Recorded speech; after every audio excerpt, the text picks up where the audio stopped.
Today I'm unboxing and testing the CyberPower PFCLCD series UPS. You'll see got a watt meter on the right. We'll be using that shortly with a 60 watt bulb. And we've got the Amazon Prime box on the left to avoid some shipping charges since it weighs a little bit.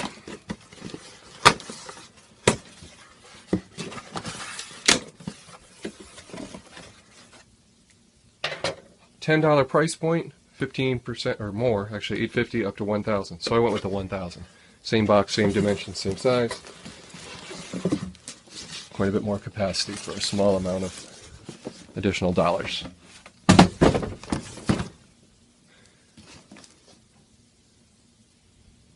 So, how can we tell? Sticker on the side tells us which model. This is about, and a big sticker here, about the 5th model in this series that I've unboxed. This is cheaper, I think 120 or 110 US dollars for these two, and doesn't have USB ports in the front. So you can go up in price closer to 200 if you want a much bigger one with some USB ports in the front. That could be useful for charging a cell phone or a power outage, but really it's more about capacity and how many servers or what you're plugging into it. In this case, it's just a TiVo and a TV and a sound bar that's going to be plugged into this in an entertainment center to help it ride out the very common power interruptions during summer thunderstorms, for example. Let's check this out. Let's see. Takes a little bit of power to get that out. Doing a camera like that, it's probably not going to work. Let's not fight gravity and let's go sideways. There we go. Nothing else in the box to show.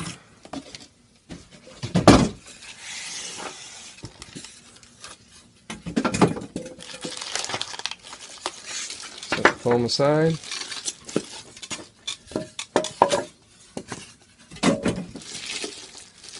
Get the plastic off.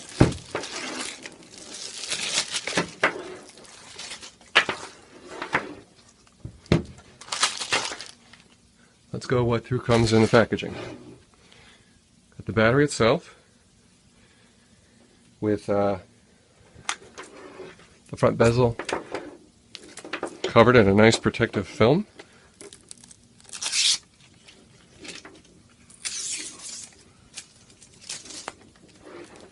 Alright. And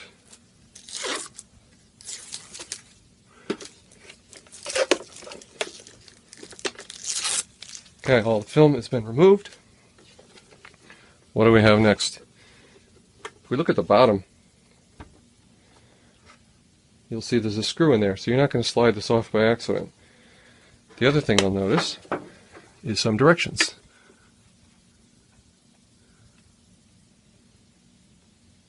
Make sure that focuses. There we go. Designed with a safety feature to prevent the UPS from powering on during shipping. You must connect the power cord to charge the battery, and then charge it for at least 8 hours. You'll not be able to start the UPS using battery power if it's not fully charged. So this is a shipping safety thing where we don't have to connect it, but we do have to charge it in advance.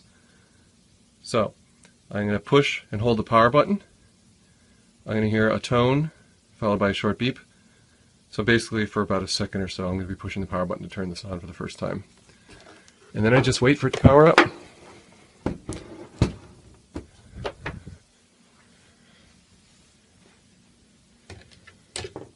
Here, just to give you an idea, 60 watt bulb, 55 watts power use. Let's now plug this in. It's got a little protective cover on there.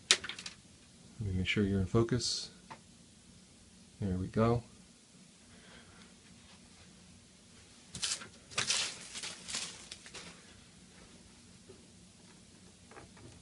Plug it in for the first time.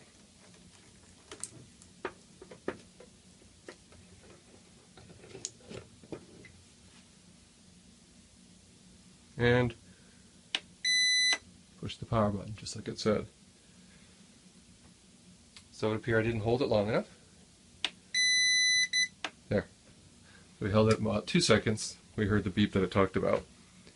And now we can see on the LCD display exactly what's going on.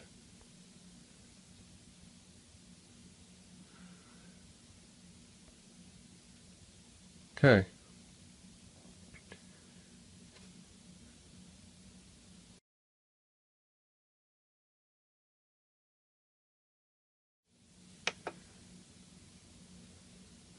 Okay, despite everything it said, where it said the battery is going to be dead, it appears it is not. We're at 100%. We can continue with not waiting around for it to charge, and we'll go ahead and put a load on this battery. I'll also show you what's in the package with it. The answer is not much.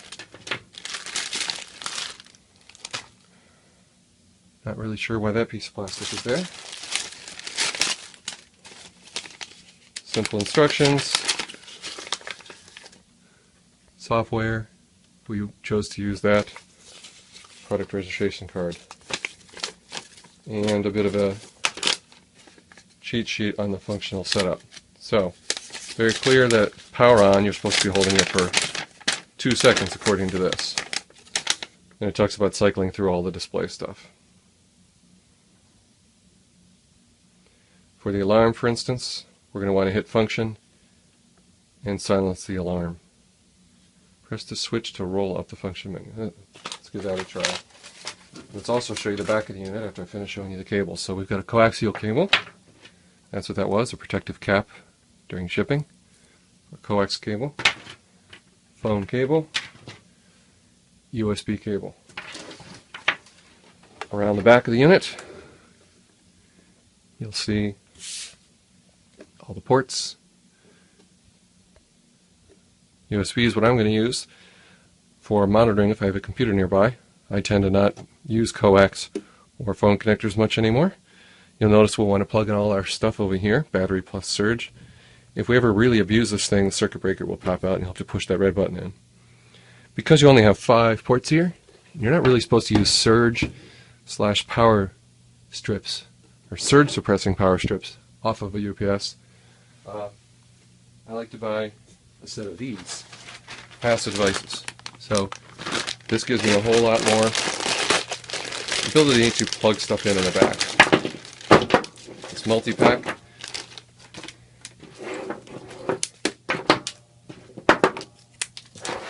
you'll get the idea very quickly. Plug these in the back.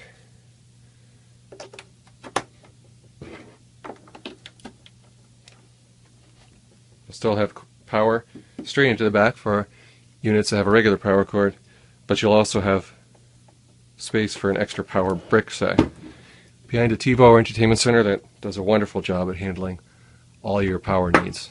And now you have 10 power outlets. There's 3 more here in the package. So it works out nicely. 5 becomes 10 outlets. These are very low voltage, low amperage, low watt burn devices, so it's not an issue with overloading the UPS. We do want the display to show how many watts is being output. 0 watts being burned, 9 watts being used just to keep the PFC UPS going. So yes, there's some overhead here. Even though it's fully charged and online and operational, and there's no load on it, it's still wasting basically 9 watts in power to keep that battery charged at all times. Now let's go and plug this bulb into the back of the actual UPS. And we're going to plug it into the side that is battery protected.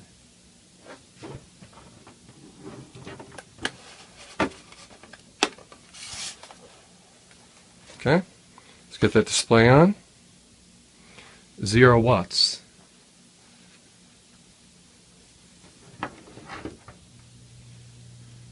And here we go. 9 watts. Says it could be 9 plus 55. This should answer our question. It's outputting 60 watts. Interesting, because earlier we said 55, so someone's wrong. And over here we get 66 watts. Alright, now it's settled down.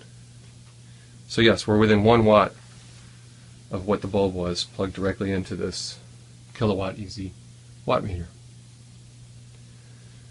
Alright, so there's our math. 54 to 66. So we're burning 12 additional watts by going through a battery. So my point here is that the efficiency of your UPS solution in your house is rather important. And I've used some older devices where the losses are far greater than 12 watts overhead by running everything off of UPS. Now, I promised you I was going to show you how easy it is to set the alarm. But let's go ahead and make a power failure happen by unplugging this from power. You saw the LED flicker briefly, which is interesting. There's this thing cut in. And you now get the beeping going, and it's saying we have 38 minutes, 37 minutes, 36 minutes, 35 minutes. Okay, so it hasn't really cut out, but to run the 60 watt bulb, we're only having about half an hour runtime, and the battery's already showing not quite full. So, possibly this battery wasn't really 100% like it might have thought it was. Well, I don't know. Anyhow, this is a pretty minimal load. If we go through and cycle through display, input 0, output 60 Hertz exactly, output 54 watts.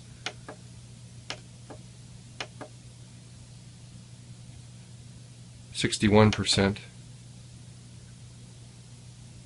estimated runtime left.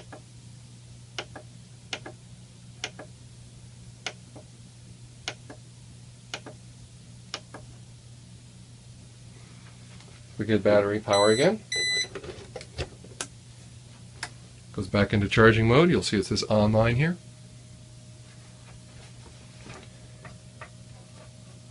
Let's take the bulb offline. Now it'll charge at the maximum speed. We're using 11 watts. I can hear very slight noise from the battery as it's doing its thing charging. For silencing the alarm, it says press the button for 2 seconds to enable or disable the alarm. A mute button will appear on the LCD. So it's that simple. Just going to go ahead and push and hold the silence alarm button. And there you go. Mute. Little bell is showing. So now when we lose power, let's get the display back to the number of watts being output. 54 watts being output. Bulb flickers slightly. That flicker is minor. Power supplies on computers seem to have no trouble riding out those power outages. I've tested it many times. And no beeping. The alarm mute function worked. And it works even after long power outages where this battery might be off for a week or a month. You don't really want it to restore an annoying alarm in that circumstance, because then you're waking people up and whatever in a residential setting. So now I'm attempting to turn off the battery. Release after 2 short beeps. So long beep, short beeps, that's when I release. There. Get the battery to go off. Now you've learned how to deal with this unit. It's still using 11 watts. So that's interesting. Basically, by powering it off, it's still smart enough to keep charging itself, but the unit is no longer putting out power to devices that are attached. Let's unplug this from the wall. Of course, that goes to 0. So we've got a battery that's sitting there that we're now testing whether its non-volatile memory holds on to the fact that I don't like hearing an alarm beep ever from a power outage in my house.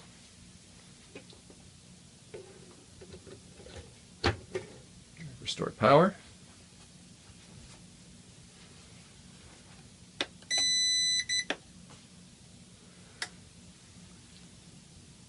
Power the UPS back on again.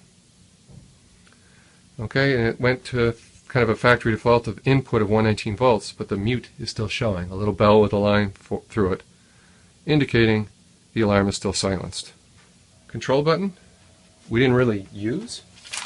Looking at the cheat sheet, so push and hold, and now using display we can cycle through. There, sensitivity, high, medium, low. I'm going to go with high. I want the battery to kick in as often as possible to protect the TiVo and 50-inch TV that will be attached to it. So there, that's how you set sensitivity. I want to point out one more function. If you're at a home entertainment center or next to a computer and you have this little tower, when you hit display, it's going to show whatever it last showed. So if we hit display a bunch of times and go to output watts, I just went past it,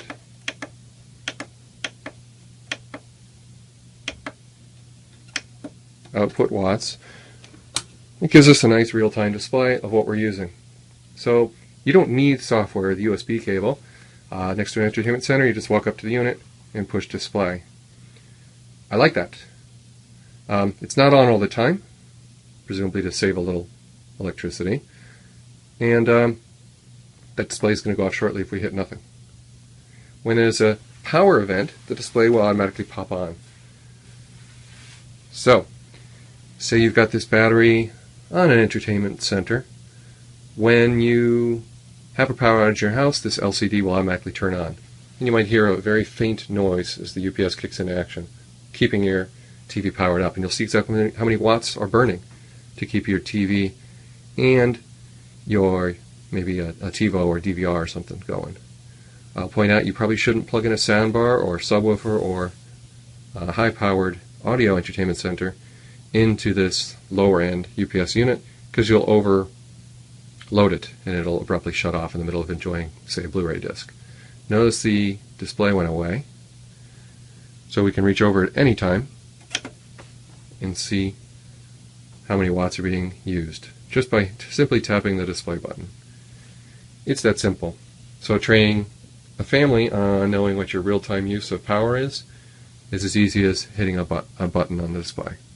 You'll see it's using 0 watts right now, yet it is plugged in. So you push and hold for about 2 seconds. That's how you toggle power on and off. Okay, now we're using about 5 watts.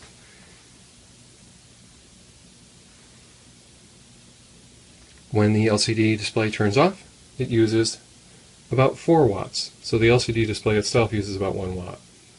And it automatically goes into a power savings mode and disappears when you don't touch any buttons for a while, or when you don't unplug the cable from the wall, the main power. Let's go ahead and turn on the bulb.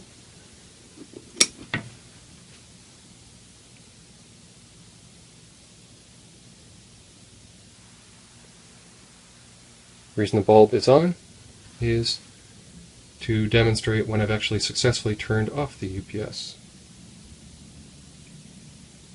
Now, if we wait a few more seconds, the LCD display will go off, as I mentioned, and as expected. Just did. Alright. Push any button, the left button, display.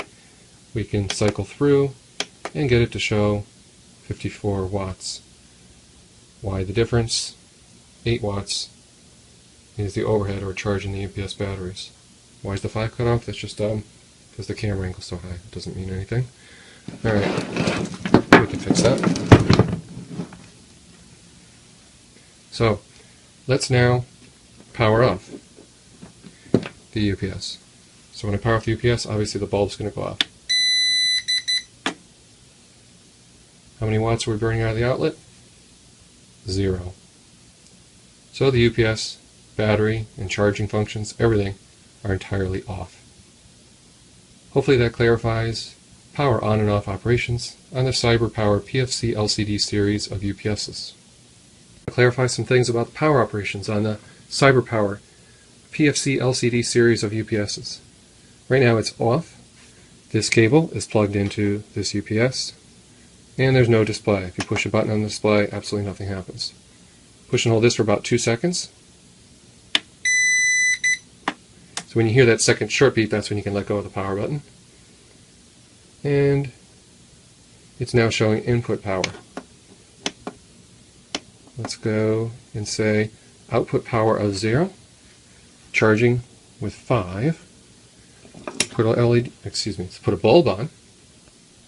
Okay, the bulb is on, and there's a difference of about 8 watts.